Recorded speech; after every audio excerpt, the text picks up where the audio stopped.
নমস্কার, কলকাতা টিভিতে স্বাগত। সঙ্গে রয়েছে অনন্যা। শুরু করছি বাংলাদেশ সারাদিন। প্রথমেই দেখে নেব হেডলাইন্স।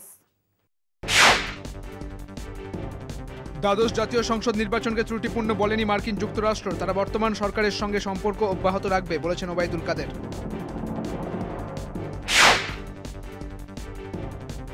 বাংলাদেশ ও মায়ানমার সীমান্তে কাউকে অনুপ্রবেশের সুযোগ দেওয়া হবে না বলে জানিয়েছেন স্বরাষ্ট্রমন্ত্রী আসাদুজ্জামান খান। মায়ানমারের অভ্যন্তরে চলমান সংঘর্ষের জেরে এখনো পর্যন্ত দেশটির সীমান্তরক্ষী বাহিনী বিজিপির ৯৫ জন সদস্য অস্ত্রসহ বাংলাদেশে পালিয়ে এসেছে। গত ২৪ ঘন্টায় ঘটে গেছে বিভিন্ন ঘটনা। বাংলাদেশের সেই সমস্ত খবরের দিকে নজর রাখবো।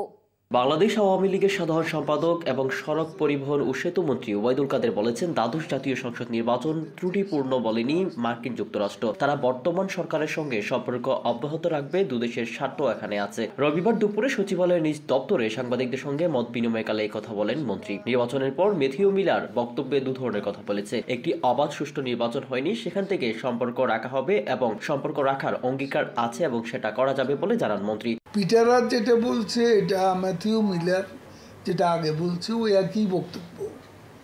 এখানে দু ধরনের কোনো কথা নেই। তবে দু ধরনের কথা এই যে তারা সম্পর্কও রাখবে, আবার যেটা হয়ে গেছে নির্বাচন, তার সে ব্যাপারে তাদের আপত্তি আছে। নির্বাচন অবাধ ও সুষ্ঠু হওয়া নিয়ে তারা আগেও বলেছে, তবে তারা বলেনি নির্বাচন ত্রুটিপূর্ণ হয়েছে। যে মন্তব্য করলে খারাপ কিছুর আশঙ্কা থাকে। সেতুমন্ত্রী বলেন, নির্বাচনে কোনো সহিংসতা হয়নি, শান্তিপূর্ণভাবে সম্পন্ন হয়েছে। তবে তারা এটা বলেনি যে এই নির্বাচনটা ত্রুটিপূর্ণ হয়েছে। চরম মন্তব্য, যে মন্তব্যটা করলে খারাপ কিছু হয়তো আশঙ্কা করা যেত।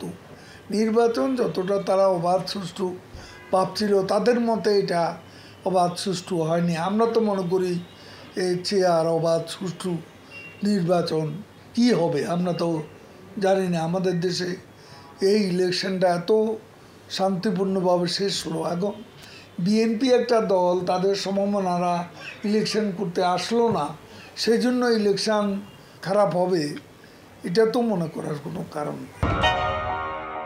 বাংলাদেশ ও মিয়ানমার সীমান্তে কাউকে অনুপ্রবেশের সুযোগ দেওয়া হবে না বলে জানিয়েছে স্বরাষ্ট্রমন্ত্রী আসাদুজ্জামান খান। বলেছেন, মিয়ানমার পুলিশের যারা আশ্রয় নিয়েছেন তাদের দ্রুত ফেরত পাঠানোর উদ্যোগ নেওয়া হবে। রোববার সচিবালয়ে বিজেপি মহাপরিচালকের দায়িত্ব গ্রহণ ও বিদায় অনুষ্ঠান শেষে সীমান্ত পরিস্থিতি নিয়ে তিনি একথা বলেন। আমরা কোনো যুদ্ধে জড়াতে চাই না, আমরা যুদ্ধ চাইও না। এটা মাননীয় প্রধানমন্ত্রী সবসময় আমাদেরকে সেই নির্দেশনা দিয়ে থাকেন। তার মানে এই নয় যে আমরা আমাদের গায়ের উপরে পড়ে যাবে, আমরা ছেড়ে দেবো, সেটা নয়। আমরা সবসময় তৈরি আছি।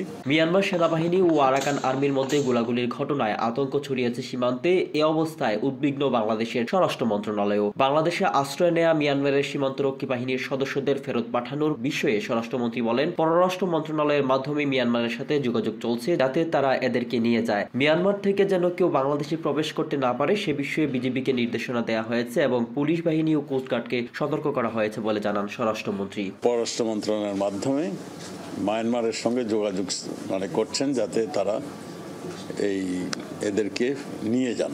এই যুদ্ধ কতদিন চলবে আমরা জানি না। তো আমাদের সীমান্তের ক্রস করে কাউকে আমরা আসতে দেব না। এটাই হলো আমাদের বিজিবির সঙ্গে, বিজিবিকে আমরা সেই নির্দেশনাটাই দিয়েছি। আমাদের পুলিশ বাহিনীকেও বলে দিয়েছি, আমাদের কোস্টগার্ডকেও আমরা ইনস্ট্রাকশন দিয়েছি। মিয়ানমারের অভ্যন্তরে চলমান সংঘর্ষের জেরে এখন পর্যন্ত দেশটির সীমান্তরক্ষী বাহিনী, বর্ডার গার্ড, পুলিশ, বিজিবির ৯৫ জন সদস্য অস্ত্রসহ বাংলাদেশে পালিয়ে এসেছে। বর্ডার গার্ড, বাংলাদেশ বিজিবি তাদের নিরস্ত্রীকরণ করে নিরাপদ আশ্রয়ে নিয়েছে। সোমবার বিজিবি বিষয়টি নিশ্চিত করেছে। আশ্রয় নেয়াদের বিষয়ে পরবর্তী কার্যক্রম চলমান রয়েছে বলেও জানান। এর আগে রোববার সকালে মিয়ানমারের সীমান্তরক্ষী বাহিনীর ১৪ জন সদস্য পালিয়ে এসে বাংলাদেশে আশ্রয় নেয়। পরে সীমান্ত পেরিয়ে পালিয়ে আসে আরো ৫ জন। সব মিলিয়ে এখন পর্যন্ত দেশটির সীমান্ত দিয়ে বাংলাদেশে আশ্রয় নিয়েছে ৯৫ জন, যাদের মধ্যে বেশ কয়েকজন গুলিবিদ্ধ বলেও জানা গেছে। বাংলাদেশ সারাদিন আজ এই পর্যন্তই। দেখতে থাকুন কলকাতা টিভি, রাত দিন ৭ দিন।